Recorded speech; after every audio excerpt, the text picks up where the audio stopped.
Hey everyone, and welcome to Reality Check. You know, it's almost that time of year again. A new Call of Duty is nearly upon us. Love or hate the series though, there is no denying that the annual COD arrival has cemented itself as an inescapable part of the yearly games calendar. Now this time around, the series is going all futuristic sci-fi with Call of Duty Advanced Warfare. The game is said to feature a ton of super cool advanced battle hardware, far beyond the real-life scientific cutting edge. Sci-fi tech like exoskeletons, jetpacks, and Kevin Spacey. But hold on a minute. Perhaps we're not that far from this technology. So, let's investigate. Exactly how close are we to the science fiction of Call of Duty Advanced Warfare?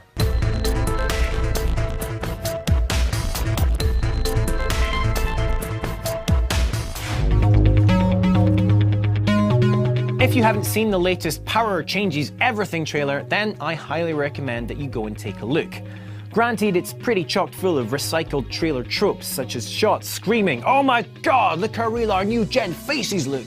gratuitous use of slow-mo, and superlative quotes from websites that nobody in their right mind would ever go to. Oh wait, that one's pretty good. But alongside all of that, there is some really exciting technology. Check it out. Every time we get a shot of one of the soldier chaps, we can clearly see that they are wearing exoskeletons. Now, while their overall kit does look pretty chunky, it's not an all-encasing armor-plated battlesuit, although that type of tech does feature further on in the trailer. In fact, if you want to know more about the science of mech suits like these, take a look at the Reality Check episode on the science of Titanfall. Back to our average Advanced Warfare soldiers featured in the trailer. Now, they appear to be equipped with one of the more subtle supportive frames. The job of these exoskeletons is quite simple: to enable personnel to do more with less. Carry more weapons, armor, and supplies while exerting less effort and burning fewer calories. And you know what? This type of tech actually exists right now. Behold Hulk, or Human Universal Load Carrier, in development by Lockheed Martin. This hydraulic-powered contraption really looks a heck of a lot like the tech in Call of Duty, if perhaps a bit bulkier. Hulk adds an artificial spine, hips, legs, and arm to a soldier's squishy biological frame. The machine extremities, powered by standard lithium-ion battery tech, redistribute and transfer up to 200 pounds of weight down to the ground and off the operator's body. There's actually a newer model now than the one shown in this 3-year-old promo video. It's lighter and can allegedly run for up to 8 hours on battery power alone, as opposed to the 60-minute runtime of this guy. Pretty impressive. So, why aren't soldiers using these exoskeletons today? Or are they, and we just don't know? Well, back in 2012, Lockheed Martin said that Hulk could be in deployment in war zones by as early as the end of that year, but I couldn't find any confirmation on whether or not that actually happened. But you know what? Hulk isn't the only sexy exosuit in town. Say hello to Fortis, also from the chaps and chapettes at Lockheed Martin. Now, this is a more scaled-down version of Hulk, focusing on mobility and keeping it lightweight. In fact, at a measly 30 pounds, it weighs at least 20 pounds lighter than Hulk. It's also primarily designed for industrial use rather than combat, and can support up to 36 pounds of tools attached to the front.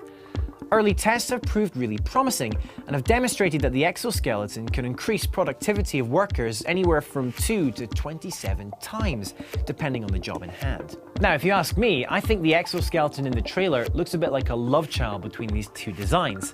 Lightweight and elegant, but also damn powerful. Now, another thing most soldiers in Call of Duty Advanced Warfare seem to be kitted out with are jetpacks. These shoot the wearer up into the air at a moment's notice, helping to avoid enemy fire or as a way of gaining the tactical advantage. Now, jetpacks are very real pieces of kit, but they tend to be a bit big for use in combat situations. Case in point, the Martin jetpack. Now, don't get me wrong, it's pretty awesome, but not only would it make for an enormous target in a firefight, it's also not exactly very maneuverable. And to be honest, the packs of Call of Duty Advanced Warfare do appear to be more like jump packs designed for short blasts rather than sustained flight. Now, these also exist in real life as well, but they are generally one-time only use type of kit, tricky to control in flight and also far from stable, as they usually generate their lift from a rapid breakdown of hydrogen peroxide, which can be a tad explosive. But don't despair just yet. The reality of soldiers being equipped with jetpacks might be closer than you think. Check out this little contraption from the Defense Advanced Research Projects Agency, or DARPA, and the folks at the University of Arizona's Human-Machine Integration Lab. So what we've done is we've reduced the amount of force. We're not able to fly with our jetpack, but we have instantaneous thrust, and we can pretty much trigger it to allow, for faster movements, agile motions, and so forth. Very interesting. But how good are they? Well, early tests have showed significant improvements in running lap times. Over a mile, test athlete Alexander Chapin shaved 18 seconds off his original mile time of 5 minutes 20 seconds by using the jetpack. Now, okay, 18 seconds may not sound groundbreaking, but when you consider that second time around he was wearing an 11-pound backpack, it is still encouraging. Now, the ultimate goal is to enable any wearer of the device of decent fitness to be able to run a 4-minute mile. It's not hard to imagine how this ability to have an instantaneous speed boost on the battlefield could make the difference between life and death. So, what did you make of this week's episode and the technology discussed? How long do you think it will be until our real-life soldiers are kitted out with exoskeletons and jump packs? And would you like to see me do a part 2 on all the technology that we're seeing in Call of Duty Advanced Warfare? Let me know in the comments down below or by reaching out to me on Twitter @CamFrazRob. Now, next week on Reality Check, you'll want to come back because we're doing a special all about Assassin's Creed Unity. We'll see you then.